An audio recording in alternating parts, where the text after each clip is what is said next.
On parle souvent de manifestation comme si c'était un super pouvoir spirituel réservé à certaines personnes. Alors qu'en réalité, tu manifestes déjà tout le temps.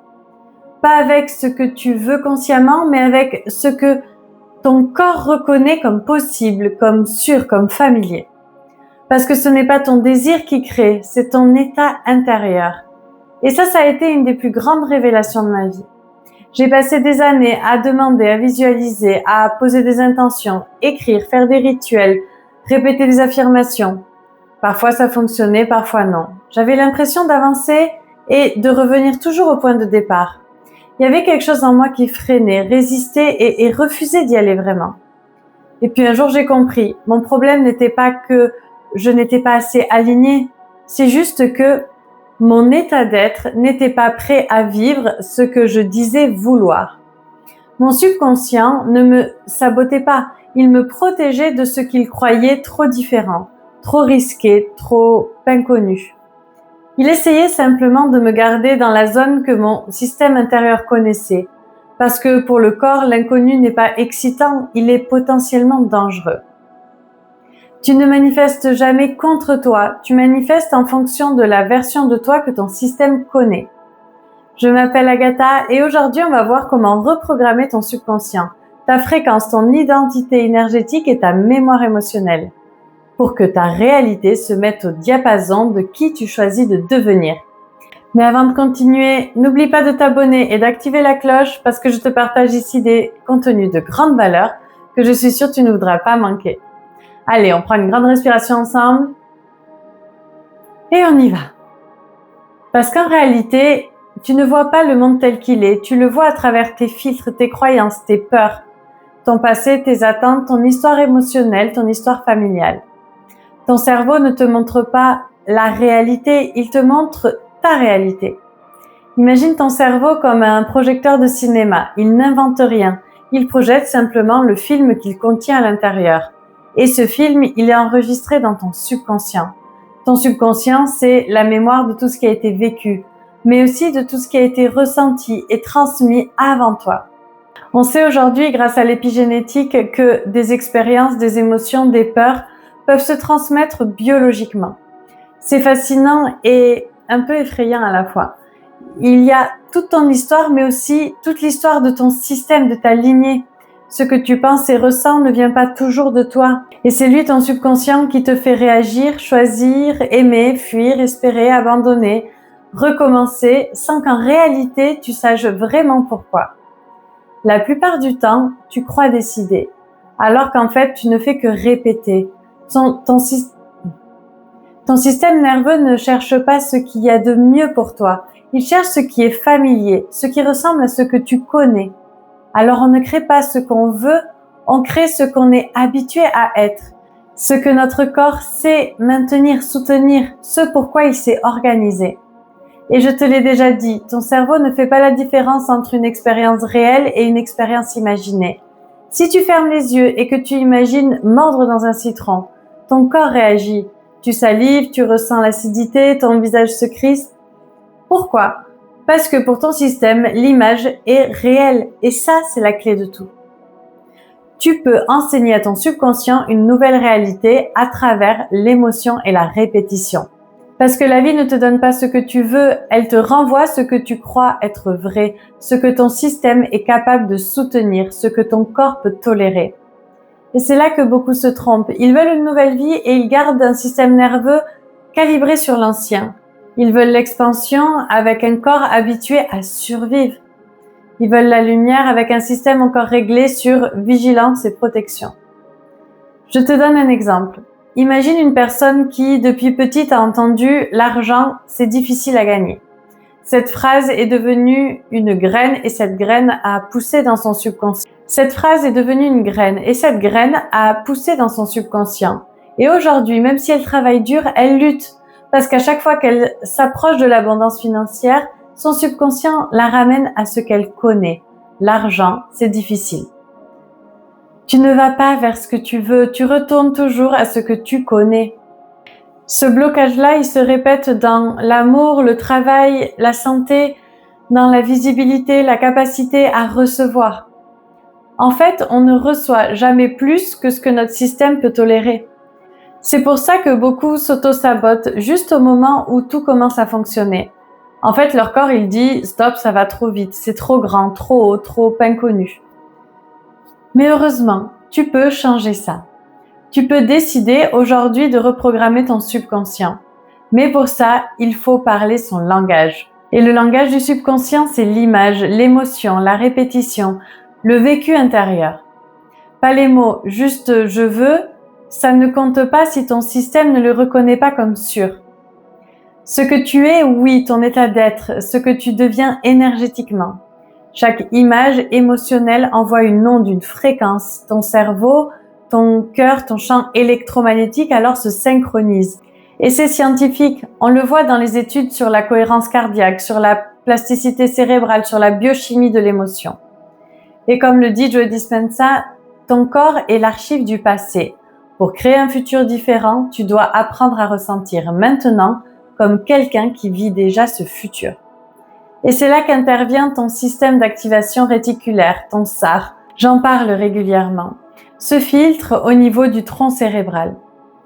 Ton cerveau, il reçoit environ 11 millions d'informations par seconde et il n'en retient que 40. Il choisit ces 40 selon tes croyances, ton état émotionnel, ton histoire, ta narration intérieure. Si tu crois que le monde est hostile, tu verras des preuves de danger. Si tu crois par contre que la vie te soutient, tu verras de belles synchronicités. Tu seras toujours en train de prouver ton histoire, ton monde intérieur. Pas parce que tu en es prisonnier, mais parce que ton système va toujours chercher la cohérence. La sécurité intérieure passe avant la nouveauté extérieure. Alors imagine que tu commences chaque matin avec une nouvelle phrase. Pas une phrase pour te convaincre, une phrase pour ouvrir une nouvelle voie neuronale. Tiens, allez, aujourd'hui, quelque chose de beau matin, je vais passer une belle journée. C'est simple, mais c'est déjà un signal énergétique puissant. Ça doit devenir une certitude. Et j'ai même vu des vies changer juste avec ce genre de phrase. Elle n'est pas magique, mais elle change le point de focalisation, d'attention. Elle ouvre le champ. Elle prépare ton système à recevoir. Un jour, quelqu'un m'a écrit « Je ne comprends pas, les choses commencent à s'aligner, les gens sont plus gentils, plus doux, les opportunités arrivent et j'arrive pas à voir d'où ça vient. » Et je lui dis « C'est parce que ce n'est pas le monde qui a changé, mais c'est ton regard, ta perception dessus. Ce que tu as validé à l'intérieur finit toujours par se montrer dans ton monde matériel. » Et les anciens sages le disaient déjà, Bouddha disait « Tout ce que nous sommes est le résultat de ce que nous avons pensé. » Un Neville Goddard qui disait « Ressens-le comme si c'était déjà accompli et ça deviendra ta réalité. » Aujourd'hui, même la science le confirme. Chaque pensée crée une réaction chimique, chaque réaction modifie ton corps. La peur contracte ton champ, la gratitude l'expanse. Et le cœur a son propre champ électromagnétique mesurable à plusieurs mètres autour du corps. Chaque fois que tu choisis une émotion, tu modifies ton état vibratoire. Et quand ton cœur et ton esprit vibrent en cohérence, tu deviens magnétique. Ce n'est pas de la magie, c'est de la physique du vivant. Alors, comment on parle ce langage intérieur? Faisons un exercice ensemble. Ferme les yeux un instant. Respire, pas pour t'échapper du monde, juste pour revenir là, dans ton centre. Imagine-toi dans ta version la plus alignée. Maintenant, pas dans 10 ans. Sens la qualité de sa respiration, sa posture. Comment est le visage? Ressens la paix, la fierté, l'expansion. Tu es déjà cette personne. Le subconscient apprend par expérience. Fais-lui vivre ça. Tu vois, tu peux ouvrir les yeux et comprends que c'est là que la transformation commence. Quand tu cesses de vouloir changer ton extérieur pour calmer ton intérieur. Quand tu changes ton intérieur, l'extérieur suivra toujours naturellement. Parce que ce que tu veux existe déjà. Dans le champ quantique, toutes les versions de toi coexistent. Tu ne crées pas ton futur finalement. Tu t'accordes à la version de toi qui l'habite déjà. C'est comme une fréquence radio. La musique existe déjà. Toi, tu as à changer de canal. Peut-être que dans ta lignée, l'amour a été synonyme de peur, de contraction, de contrôle, d'absence. Peut-être que dans ton histoire, recevoir signifie danger. Peut-être que ton corps a appris que la sécurité se trouve dans le rejet, la distance, la solitude. Alors, quand tu demandes l'amour, la visibilité, l'abondance, ton subconscient ne dit pas non. Il dit, en fait, là, ce n'est pas sûr pour moi. Alors, je te protège. Et c'est là que le travail somatique du corps intervient. Reprogrammer, c'est pas seulement penser autrement, c'est permettre à ton système nerveux de tolérer une nouvelle réalité. Ce n'est pas seulement ouvrir ton esprit à l'abondance, c'est ouvrir ton corps à l'abondance. Ce n'est pas seulement dire « je mérite l'amour », mais c'est laisser ton système ressentir que l'amour est sécurisant. Parfois, la vraie expansion commence quand tu apprends à rester dans ton corps pendant que quelque chose de bon arrive. À ne pas fuir l'intimité, à ne pas repousser la belle opportunité, à ne pas saboter la paix parce que tu as été habitué au chaos. La manifestation, c'est aussi ça.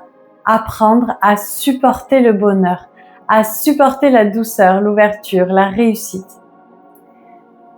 Souvent, ce n'est pas le manque de rêve qui te retient, c'est en fait le manque de capacité à les accueillir.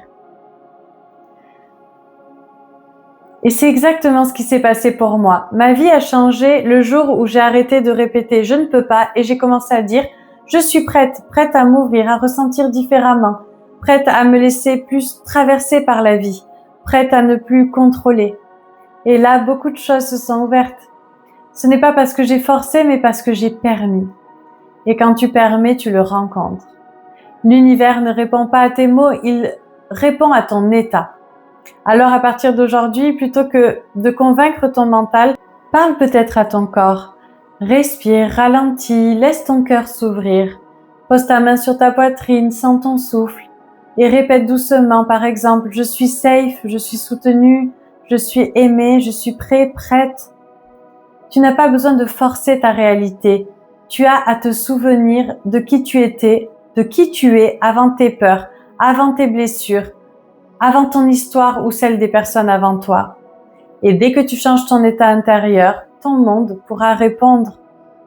Et si tu veux aller plus loin, si tu veux que je sois celle qui t'accompagne à libérer ton système, à reprogrammer ton subconscient, à changer ta vibration et réouvrir ton corps à l'abondance, à l'amour, à la confiance, à transformer ta vie, écris-moi. Je te laisse mon email dans la description de cette vidéo. J'ai déjà accompagné des centaines de personnes dans leur transformation et tu peux être la prochaine. Et si cette vidéo t'a plu, partage-la et dis-moi dans les commentaires ce que tu as retenu. Et comme je te le dis toujours, abonne-toi et active les notifications et la cloche pour ne rater aucune de mes prochaines vidéos. Merci infiniment. À bientôt.